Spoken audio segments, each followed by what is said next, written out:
Kembali lagi bersama channel kita semua.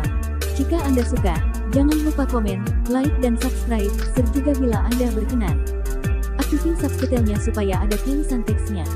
Kita langsung ke ceritanya. Perintah Kaisar Naga. Bab 5275-5278. Tepat saat ujung pedang Tommy hendak menyentuh pakaian Dev bergerak. Ia tidak menghunus pedangnya, melainkan hanya memiringkan tubuhnya sedikit, seperti pohon willow yang tertiup angin.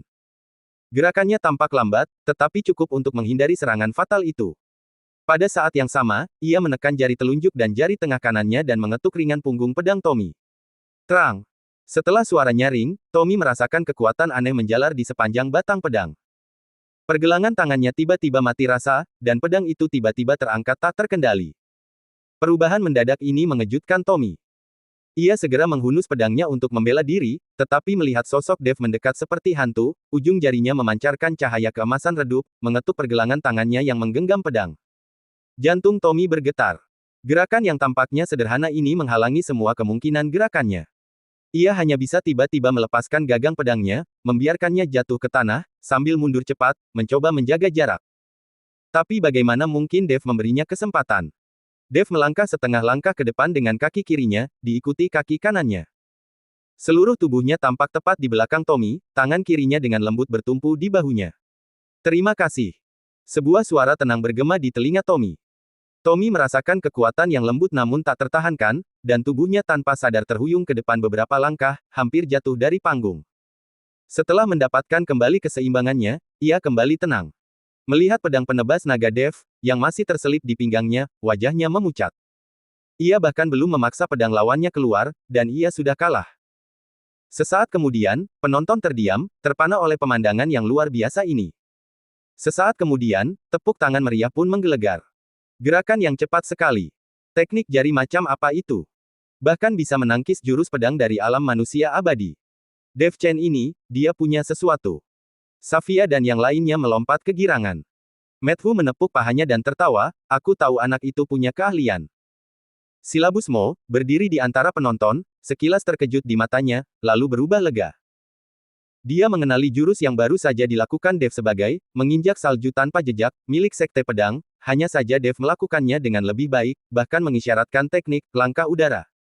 Namun, jurus jari itu telah membawa, transformasi niat pedang, ke kesempurnaan tertingginya. Jurus itu tampak seperti jari, tetapi sebenarnya, jurus itu mengandung aura pedang yang dahsyat. Evan mengerutkan kening saat dia menonton dari bilik VIP. Ia berkata kepada adik seperguruannya, menarik. Gerakan dan teknik jari anak itu cukup bagus, tapi sayang sekali kultivasinya sangat rendah. Adik seperguruannya menimpali, kakak, Anda benar. Itu hanya teknik yang tidak lazim.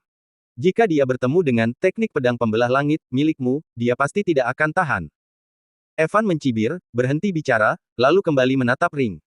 Beberapa pertandingan berikutnya berjalan tanpa insiden, dengan tingkat kultivasi yang lebih tinggi mendominasi sebagian besar pertandingan. Beberapa duel cukup seru, mengundang sorak-sorai penonton. Tak lama kemudian, giliran Evan. Lawannya adalah murid Sekte Pedang Besi Alam Manusia Abadi tingkat 3 dari.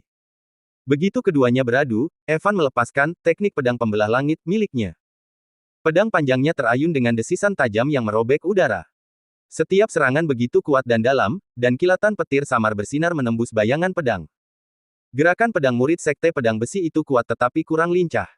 Hanya dalam 3 gerakan, Evan melayangkan pedang panjangnya, dan ujung pedang itu hendak mengenai tenggorokannya. Menyerah. Teriak murid Sekte Pedang Besi, wajahnya pucat. Evan menarik pedang panjangnya dan mengamati panggung, tatapannya akhirnya tertuju pada Dev, sebuah isyarat tantangan. Dev hanya melirik ke belakang, mengabaikannya. Ronde pertama berakhir, dan dari 32 murid yang lolos, Dev adalah satu-satunya yang berada di alam dispersi negeri peri. Hal ini mengesankan banyak orang. Lagi pula, mencapai ronde kedua di tingkat ke-8 alam dispersi negeri peri bukanlah suatu kebetulan. Pertempuran ini menyebarkan nama Dev ke seluruh kota suci pedang. Babak kedua kompetisi akan digelar 3 hari lagi. Setelah babak pertama penyaringan, para kontestan yang tersisa adalah yang terbaik dari sekte masing-masing, dan kekuatan mereka telah ditingkatkan ke tingkat yang lebih tinggi. Lawan Dev adalah seorang murid dari sekte api bernama Kersen Zhang, seorang kultivator tingkat 4 di alam manusia abadi. Ia telah menguasai teknik pedang api dengan sempurna, jurus pedangnya membawa gelombang energi yang membakar dan konon mampu melelehkan besi halus. Wah, beruntung sekali kau berhasil lolos ke babak kedua. Tapi karena kau bertemu denganku, keberuntunganmu akan tamat. Kersen menghunus pedang merah tua, api samar berkobar di sekitarnya, jelas merupakan harta karun yang dipenuhi kekuatan spiritual atribut api. Dev, sambil tetap tenang, perlahan menghunus pedang penebas naga. Saat pedang itu terhunus, tak terdengar suara menggetarkan bumi, hanya dengungan lembut, seperti naga yang tertidur dan terbangun. Namun Methu, yang familiar dengan pedang penebas naga, menyadari kekuatan mengerikan yang terkandung dalam dengungan yang tampak biasa saja ini.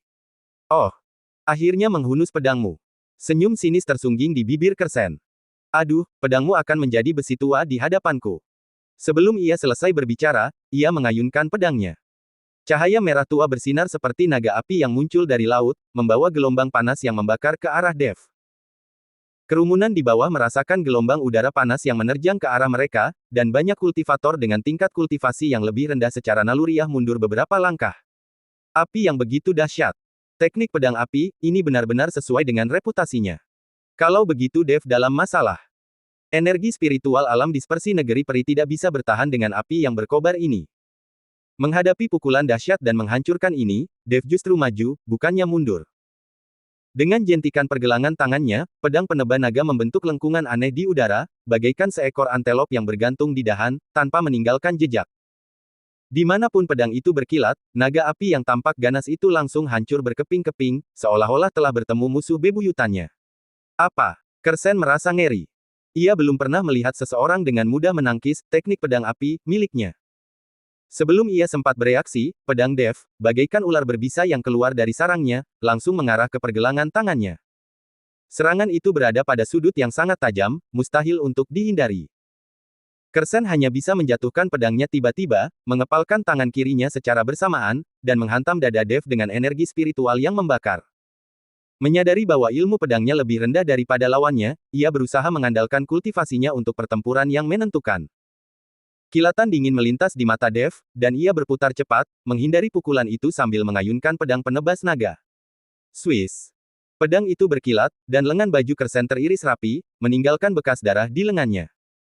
Seandainya ia tidak segera mundur, serangan itu pasti akan melumpuhkan seluruh lengannya. Kersen terkejut dan geram. Ia mundur beberapa langkah, memegangi lukanya, dan menatap Dev dengan ketakutan di matanya. Kau, apa asal-usul ilmu pedangmu? Dev tidak menjawab. Ia hanya berdiri di sana, pedang di tangan, dan berkata dengan tenang, apakah kau ingin bertarung lagi? Kersen menatap pedang besi yang tampak biasa di tangan Dev, lalu luka di lengannya. Akhirnya, ia menggertakkan gigi dan berkata, aku kalah. Setelah itu, ia mengambil pedang panjang dari tanah dan berjalan meninggalkan panggung dengan panik. Penonton kembali bersorak tepuk tangan. Kemenangan lagi dengan satu tebasan pedang. Dev ini luar biasa. Seorang biksu alam dispersi negeri peri tingkat 8 mengalahkan alam manusia abadi kelas 4. Sungguh di luar nurul. Aku mulai percaya dia bisa bertahan sampai akhir. Di podium VIP, alis Levinkin berkerut lebih dalam. Ia berkata kepada Evan di sampingnya, ilmu pedang Dev sangat aneh. Kelihatannya biasa saja, tetapi ia selalu berhasil mengalahkan lawan yang ceroboh dengan kepintarannya. Jika kau bertemu dengannya, jangan gegabah. Evan mengangkat bahu, jangan khawatir, guru. Itu hanya trik oportunis. Dalam konfrontasi langsung, dia tidak akan mampu menahan bahkan satu tebasan pun dariku. Anak itu tidak hanya memiliki ilmu pedang yang luar biasa, tetapi juga memiliki niat pedang yang kuat. Aku pernah mengalaminya sebelumnya. Jangan gegabah. Tetap waspada terhadap bencana yang tiba-tiba. Melihat Dev, Taylor teringat saat ia dan Safia bertanding ilmu pedang di gerbang kota. Semburan niat pedang Dev telah memisahkan mereka. Tuan muda, tenang saja. Evan mengangguk. Di pertandingan berikutnya, Evan melanjutkan momentumnya yang tak terhentikan. Memanfaatkan dominasi, teknik pedang pembelah langit miliknya, ia mengalahkan dua lawan dari peringkat keempat alam manusia abadi secara beruntun, melaju ke perempat final. Neilson Lee dari Sekte Pedang 7 Bintang juga tampil impresif. Pedang penghubung 7 bintang, miliknya tak terduga, 7 bayangan pedangnya saling bertautan seperti biduk, mengejutkan lawannya. Ia juga melaju dengan mulus. Di perempat final, Dev menghadapi seorang murid dari Lembah Es, seorang kultivator alam manusia abadi peringkat kelima yang, teknik pedang es-nya dapat membekukan energi spiritual lawannya. Di awal pertandingan, murid itu mengayunkan pedangnya, menciptakan kabut es yang menyelimuti seluruh arena. Dari dalam kabut, kerucut es yang tak terhitung jumlahnya menghujani Dev, membawa hawa dingin yang menusuk. Para penonton menyaksikan sosok Dev berkelebat masuk dan keluar dari kabut es, seolah berjalan santai di taman. Dengan setiap ayunan pedang penebas naga, ia dengan akurat menghancurkan kerucut es yang datang. Kemanapun cahaya pedang itu lewat, kabut es itu otomatis menghilang, mencegahnya mendekat. Itu. Apakah itu, domain pedang? Seru seorang master pedang kaget. Domain pedang adalah ranah yang hanya bisa dicapai oleh kultivator pedang di alam manusia abadi. Domain ini memungkinkan seseorang untuk memengaruhi lingkungan sekitar dengan niat pedang mereka, membentuk ranah yang unik. Namun Dev hanyalah seorang kultivator alam dispersi negeri peri tingkat 8. Bagaimana mungkin ia bisa memahami domain pedang? Ah! Saat semua orang tercengang, teriakan tiba-tiba bergema dari kabut es. Kemudian, kabut es menghilang, memperlihatkan murid lembah es itu memegangi dadanya dan terhuyung mundur, darah mengucur dari sudut mulutnya. Pedang panjang di tangannya telah patah menjadi dua. Dev berdiri dengan pedangnya, bilahnya masih asli seolah-olah belum pernah digunakan. Aku menyerah. Murid lembah es itu mengucapkan dua kata ini dengan susah payah, lalu berbalik dan berjalan meninggalkan panggung. Seluruh arena menjadi sunyi senyap. Seorang kultivator alam dispersi negeri peri tingkat 8, memahami domain pedang, mengalahkan seorang kultivator alam manusia abadi tingkat 5. Ini melampaui alam surga. Sungguh tak terbayangkan. Silabus mau berdiri di antara penonton, gemetar karena kegembiraan. Ia bisa merasakan bahwa Dev belum benar-benar menguasai domain pedang, melainkan telah memusatkan niat pedangnya hingga batas maksimal, membentuk penghalang tak terlihat. Meskipun tidak sekuat domain pedang sejati, itu masih jauh lebih unggul daripada kultivator dengan level yang sama. Bahkan ia akan malu dengan pemahamannya tentang niat pedang. Brilian. Dev ini luar biasa. Pejabat kota suci pedang tiba-tiba berdiri, bertepuk tangan dan tertawa. Aku sungguh beruntung telah bertemu dengan seorang jenius seperti itu seumur hidupku. Para pemimpin dan tetua sekte lainnya di panggung VIP juga mengangguk, menatap Dev dengan kagum dan takjub. Hanya wajah Evan yang begitu muram hingga meneteskan air. Awalnya, ia mengira Dev hanyalah seorang kultivator biasa yang beruntung, tetapi ia tidak menyangka Dev memiliki kekuatan seperti itu. Rasa krisis membuncah dalam dirinya, dan ia samar-samar merasa bahwa Dev mungkin menjadi penghalang terbesar dalam perjalanannya menuju kemenangan. Guru, anak ini. Evan menatap Levinkin, dengan nada gelisah. Levinkin berkata dengan dingin, dia hanya menggunakan metode yang tidak lazim. Di perempat final, lawannya adalah Neilson. Aku ingin melihat apakah dia bisa berhasil. Pedang penghubung 7 bintang, Neilson telah mencapai tingkat penguasaan, mencapai puncak peringkat kelima alam manusia abadi, satu tingkat lebih tinggi dari para murid lembah es. Di mata banyak orang, bahkan jika Dev bisa mengalahkan murid-murid lembah es, ia bukanlah tandingan Neilson. Pertandingan terakhir perempat final adalah duel antara Dev dan Neilson. Pertandingan ini memikat perhatian semua orang. Di satu sisi, ada kuda hitam di antara kuda hitam, Dev Chen, yang, dengan kultivasi alam dispersi negeri peri tingkat 8, telah mengalahkan musuh-musuh kuat berturut-turut dan menguasai penghalang pedang. Di sisi lain, ada Neilson Li, murid inti lama sekte pedang 7 bintang, seorang kultivator puncak alam manusia abadi tingkat 5. Bahkan sebelum keduanya berbenturan, tekanan tak terlihat telah merasuki arena. Neilson, yang mengenakan jubah biru, menghunus pedang panjang perak bertahtakan 7 permata biru. Pedang itu adalah pedang 7 bintang, harta karun sekte tersebut, pedang 7 bintang. Ia menatap Dev dengan ekspresi serius, rasa jijiknya yang sebelumnya telah sirna. Saudara Chen, aku mengagumi ilmu pedangmu. Namun, pertempuran hari ini menyangkut kehormatan sekte saya, dan saya tidak akan menunjukkan belas kasihan. Dev membungkuk dan berkata, Saudara Li, mohon beri aku nasihat. Neilson tidak berkata apa-apa lagi. Dengan jentikan pergelangan tangannya, pedang 7 bintang berdengung, dan 7 permata menyala bersamaan, memancarkan cahaya biru redup. 7 bintang berturut-turut, langkah pertama, langit berbintang. Dengan teriakan pelan, ia mengayunkan pedangnya, dan cahaya pedang biru yang tak terhitung jumlahnya, bagaikan galaksi bintang, melesat ke arah Dev, menghalangi semua rute pelariannya. Serangan pedang yang tampak kacau ini mengandung serangkaian teknik yang canggih. Setiap sinar pedang beresonansi dengan yang lain, dan satu gerakan memengaruhi seluruh tubuh. Penonton terpesona, dan banyak kultivator pedang bahkan lebih takjub. Gerakan yang brilian. Formasi langit berbintang. Ilmu pedang kakak senior Li telah meningkat lagi. Cahaya pedang ini begitu pekat, tak ada cara untuk menghindarinya. Dev dalam masalah kali ini. Menghadapi lautan cahaya pedang ini, Dev tetap tenang dan kalem.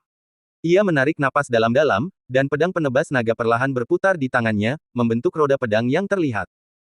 Saat roda pedang berputar, cahaya keemasan samar memancar, sebuah bukti konsentrasi penuh niat pedangnya. Terang, tring, terang. Cahaya pedang biru yang tak terhitung jumlahnya bertabrakan dengan roda pedang emas, menghasilkan suara yang pekat, tetapi tak satu pun mampu menembus pertahanannya. Neilson sedikit mengernyit. Ia tak menyangka pertahanan Dev begitu kuat. 7 bintang berturut-turut, jurus kedua, bintang-bintang bergeser. Ia membentuk segel dengan tangan kirinya dan mengayunkan pedang kanannya dengan tajam. Cahaya pedang biru yang dibelokkan tiba-tiba berbalik arah, bagaikan bumerang, melesat ke arah Dev dari segala arah lagi, dengan sudut yang bahkan lebih licik dari sebelumnya. Perubahan gerakan mendadak ini begitu cepat, mustahil untuk dilawan. Namun Dev tampaknya telah mengantisipasi hal ini. Ia mengerahkan teknik menginjak salju tanpa jejaknya secara maksimal, sosoknya melesat menembus cahaya pedang bagai hantu. Saat mengayunkan pedang penebas naga, ia selalu berhasil menghindari kilatan pedang tersebut dengan selisih sepersekian detik, sambil sesekali membalas, memaksa Neilson untuk fokus bertahan. Keduanya bertukar pukulan, dan dalam sekejap mata, puluhan ronde telah berlalu. Pedang penghubung 7 bintang, Neilson tak terduga dan mematikan. Ilmu pedang Dev, meskipun tampak biasa saja, selalu mampu menghindari bahaya, menggunakan kelembutan untuk mengatasi kekerasan. Penonton terpesona. Ini bukan lagi pertarungan biasa, melainkan pertunjukan ilmu pedang yang luar biasa. Kerja bagus. Bagus sekali. Teruslah berjuang, Dev. Saudara Lee, kamu hebat. Sorak-sorai terdengar riuh rendah, memekakkan telinga. Di meja VIP, kepala kota suci pedang mengelus jenggotnya dan mengangguk berulang kali, luar biasa. Pendekatan yang benar-benar tak terduga dan adaptif. Kedua pemuda itu adalah masa depan kota suci pedang kita. Ekspresi Levin Qin semakin muram. Awalnya ia berharap Neilson akan dengan mudah mengalahkan Dev, tetapi ia tidak menyangka keduanya akan bertarung sengit. 7 bintang berturut-turut, jurus ketiga, 7 bintang menghancurkan bulan. Setelah pertempuran yang berkepanjangan, Neilson semakin tidak sabar. Dengan raungan tiba-tiba, ia melepaskan semburan kekuatan spiritual yang tak terkendali. 7 batu permata pada pedang 7 bintang secara bersamaan memancarkan cahaya yang menyilaukan. 7 sinar pedang biru, bagaikan 7 naga raksasa, berputar-putar di udara sebelum menyatu menjadi bayangan pedang raksasa. Dengan kekuatan dahsyat, sinar itu menghantam Dev dengan kepala tertunduk. Serangan ini merupakan jurus terkuat dalam teknik 7 bintang berturut-turut, menggabungkan kekuatan 7 sinar pedang dan menghasilkan kekuatan yang sebanding dengan kekuatan penuh seorang kultivator tingkat 6 di alam manusia abadi. Semua orang di antara penonton terkesiap, napas mereka menegang. Sudah berakhir. Serangan ini terlalu kuat. Dev mungkin takkan mampu menangkisnya. Sayang sekali. Dia sudah melakukannya dengan sangat baik. Safia dan yang lainnya begitu gugup hingga telapak tangan mereka berkeringat. Matthew bahkan memejamkan mata, tak berani menonton. Menghadapi serangan dahsyat ini, mata Dev berbinar-binar penuh semangat. Bersambung.